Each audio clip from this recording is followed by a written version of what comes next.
যেদিকে তাকায় শুধু আলু আর আলু, আলুর ডাল, আলু ঘাঁটি, আলু দিয়ে ডিম দিয়ে। আলু খাওয়া নিষেধ, তারপরে আলু খাইতেছি। আসসালামু আলাইকুম গাইস, সবাই কেমন আছেন? আজকে আমি ডিম দিয়ে আলু দিয়ে রান্না করব। ডিম ভেজে তা আলু ছিলে নিয়েছি, এখানে হালকা ম্যাশ করে নিলাম, একটু গোটা গোটা রাখবো আর কিছুটা ভেঙে নিয়েছি। তো এখন আমি পানি দিয়ে একটু গুলিয়ে নিব, এরপরে রান্না বান্না চলে যাচ্ছি। এখন একটা কড়াইতে আমি পেঁয়াজ মরিচ দিয়ে দিলাম। আসলে গাইস অনেক সময় বলে না যে টাকা পয়সা যদি কম থাকে তাহলে জিনিস সস্তা হলেও কিন্তু কেনা যায় না, কারণ পকেটে টাকা থাকে না। তখন যত সস্তা হোক সেটাও কিনতে পারবেন না। আর যখন টাকা পয়সা বেশি থাকবে, জিনিসের দাম বেশি হলেও আপনার কেনা বাঁধবে না। তো গাইস এখানে আমি ভাজি করছি হচ্ছে, কয়েকটা ঢেঁড়স ছিল, পটল ছিল আর ছোট আলু দিয়ে ভাজি করতেছি। ভাজির মধ্যে বেশ কিছুই না, পেঁয়াজ মরিচ জিরা আর হচ্ছে হলুদ লবণ দিয়ে একটু নেড়ে চেড়ে হালকা একটু পানি দিব, অল্প পানি, কারণ ঢেঁড়স আছে, একটু ঢাকা দিয়ে দিলেই হয়ে যাবে। তো এইভাবে আমার আলু ভালো লাগে, কিন্তু আলু আসলে আমার এখন খাওয়া যাবে না, তাই কম খাওয়ার চেষ্টা করব। এই কয়দিন ভালোই খাইলাম অনেক, এখন একটু কম কম খাবো।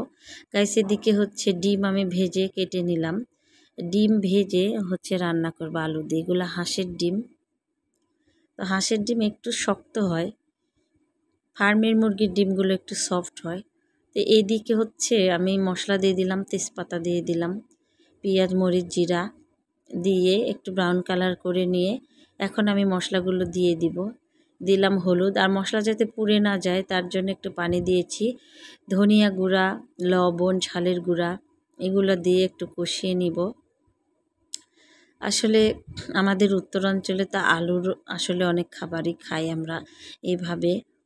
আলুগুলো দিয়ে দিলাম মশলার মধ্যে, এগুলো কষিয়ে নিব। আসলে এই তরকারিগুলো খেতে কিন্তু অনেক মজার হয়। আপনারা অন্যান্য অঞ্চলে মানুষ খাননি, তারা অবশ্যই একবার করে রান্না করে খেয়ে দেখবেন। যদি ভালো না লাগে তাহলে স্কিপ করতে পারেন, তবে একবার করে দেখতে পারেন কেমন লাগে। এদিক ভাজিটা আমার হচ্ছে, আর এদিকে আমি হচ্ছে কষিয়ে নিলাম, তারপর ঝোলের পানি দিয়ে দিলাম।